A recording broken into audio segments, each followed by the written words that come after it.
The release of Atom Heart Mother marked the moment when Pink Floyd finally came in from the cold, from their post-Barrett malaise.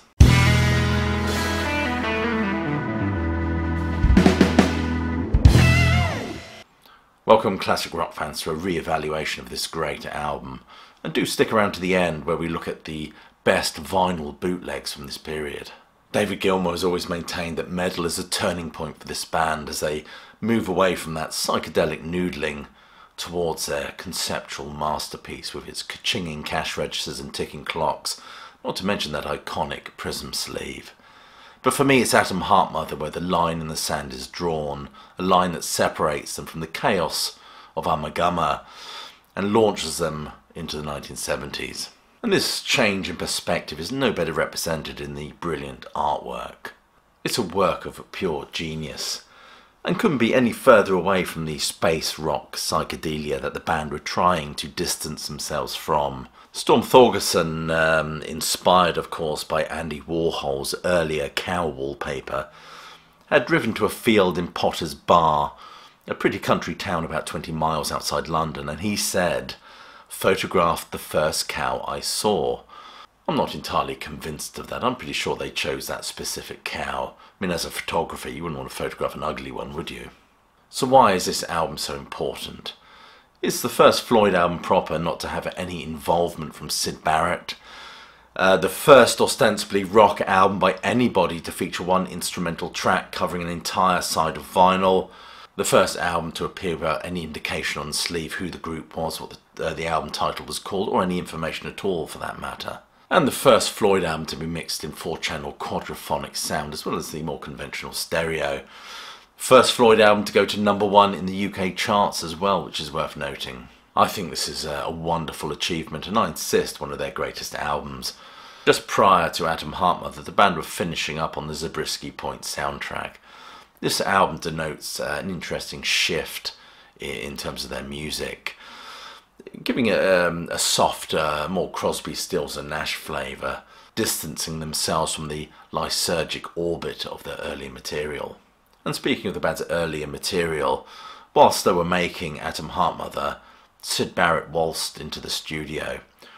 Ron Geeson states that he floated in on one of the first 2 days in a long coat and not much handshake. He spun around a couple of times and magically evaporated. Another project that didn't quite materialise at this time was a soundtrack to the Adventures of Rollo.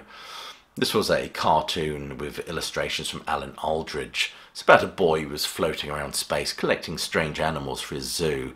The band did contribute some music to the first episode. Also at this juncture, Roger Waters was working with Ron Geeson to produce a soundtrack for the Roy Battersby film The Body. The album, of course, was music from The Body. It's Waters is exploring empathy, what connects us, even in a corporeal sense, a series of sighs, belches and farts. More importantly, it's Waters for the first time inviting us to breathe in the air. It also marks his interest thematically in the life cycle, something he was exploring in the Man and the Journey tour just a year prior to this. And of course we get Embryo, which is a charming acoustic piece that was released on the Harvest compilation album. The band did not give permission for this.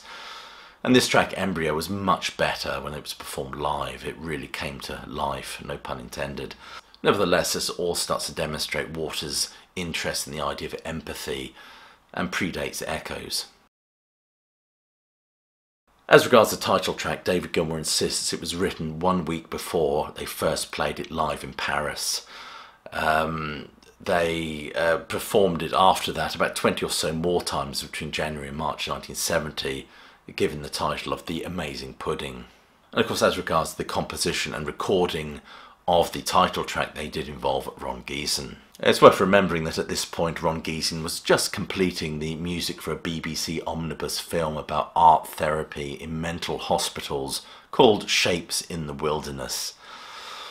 Ron Geeson says that he was handed a rough mix on 1/4-inch magnetic tape of the basis of this new proposed composition somewhere between the 22nd of March and the 8th of April 1970. The band wanted something big that would have to be written, have to be scored.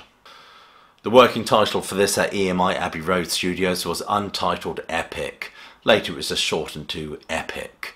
Ron Giesen describes this as a collaboration in the modern art medium of organised noise. Nick Mason writes rather dismissively of this in the foreword to Ron Giesen's book The Flaming Cow, where he describes it as a cross-dressed epic. Many see this as an epic collision of jazz modernism, sound effects and wordless vocals, all combined with Gilmour's trademark aching guitar lines, which all contribute, of course, to the atmosphere of the piece. As I said, the band were finishing up the work on the Zabriskie Point soundtrack, but Gilmour already had the opening to a piece that he called Theme from an Imaginary Western. Interestingly, the opening section, Father's Shout, according to Mick Wall, was actually named after American jazz pianist Earl Father Hines. The opening aforementioned Western theme was actually combined with a piece called Call to Exist, which was very much a Mason-driven number. It involved a lot of drum rolls and things like that. This was the start of the epic, so to speak. A basic version of the track was recorded in March, but the band felt dissatisfied with it, leaving Ron Giesen to develop it. Interestingly, Breast Milky included a cello, now of course replacing Wright's original organ solo. Ron Giesen says of this part, "Here a new chord sequence is presented and suggested to me an ideal opportunity for a miniature homage to Elgar." However, the orchestral elements provided Giesen with much strife, as they were not responsive and generally dismissive of the piece. In the end, it was choirmaster John Aldous who stepped in to conduct and arrange things and ended up softening the more aggressive edges and keeping the orchestra towing the line. Mother 4 uses a female choir where Gilmour and Wright used to trade sort of ethereal choral lines, and Funky Dung, originally titled Split Knees, Giesen adds a choir chanting abstract words. According to Rael NYC, he suggests that these words are actually food items articulated with an exaggerated Scottish accent. Mind Your Throats Please was originally titled Tubular Journey. It's very much a Giesen piece, with Wright adding bursts of mellotron to create the effect of two trains, underground trains, passing each other at speed. It's actually the voice of Nick Mason that calls for "silence in the studio, please." Then you get this strange, dark keyboard sound from Richard Wright, before the re-emergence section, which is an intertwining of all the different musical themes explored throughout the piece. It was weeks later when DJ John Peel insisted on a title for the piece, just before their BBC One in concert. Ron Giesen drew Waters' attention to the story in the Evening Standard newspaper that day about a woman being fitted with a nuclear-powered heart or pacemaker. The Atom Heart mother was indeed 56-year-old widow Mrs. Constance Laddell of Crescent, West Hadley Wood, Barnet. The band at the time spoke rather highly of this piece, and it featured in their live repertoire for at least a couple of years, I think. Recently, of course, the band have been rather dismissive of it. Dave Gilmour said it's a load of rubbish, and even Waters has said he would never play it. I think it's seen as a kind of failed experiment. One fan of the piece, of course, was Stanley Kubrick. It was well liked enough by Stanley Kubrick to ask Waters personally if he could use the piece for his Clockwork Orange film. He wanted to edit the piece and use it only as he saw fit, with no input from the band. The album cover, along with other prog rock albums, can be briefly spotted in the film as Alex peruses the Chelsea drugstore record shop. Side 2 of Atom Heart Mother slightly resembles Ummagumma in the sense that all 4 band members kind of did their own thing. The first piece is Roger Waters' If. It's a ghostly, almost whispered, angst-ridden piece that signposts the band's direction, certainly tracks like Brain Damage. He meditates on the distance between friends and going insane, delivered in that breathy vocal. No doubt a meditation on his friendship with Syd Barrett. Summer of '68, or the Groupie Song as I call it, is a Beatles-esque melody written by Richard Wright. It was originally called One Night Stand. Of course, it's a meditation on the very fleeting relationships that these rock bands have. The number bounces along until we get the melancholic refrain at the end where he bids goodbye to one of these fleeting romances. Interestingly, the Brazilian National Bank used this in a TV commercial in the 1970s. Fat Old Sun was opening with the Grand Shire Casters, very common in English churches. We get Gilmour's offering which is in very Crosby, Stills and Nash vein, with a very lazy, bucolic number. It's a number that very much recalls Gilmour's childhood, I think, growing up opposite Grantchester Meadows. It immerses the listener in this almost narcotised haze, and has a woolly, drifting feel to it. The live versions, the extended versions, of course, were much better. Alan's Psychedelic Breakfast, it's a track that harkens back to the Man and the Journey idea, when the band would be served refreshments on stage as part of the live show. Nick Mason recorded the roadie Alan Stiles eating his breakfast at home, and the result is this rather interesting piece. Sunny Side is lifted from a Gilmour piece called Rain in the Country that was planned for the Zabriskie Point soundtrack, and all intermingled with some interesting interjections from Alan Stiles. As patchy as this album is, without this album there wouldn't have been Echoes or Dark Side of the Moon. I'm pretty convinced of it.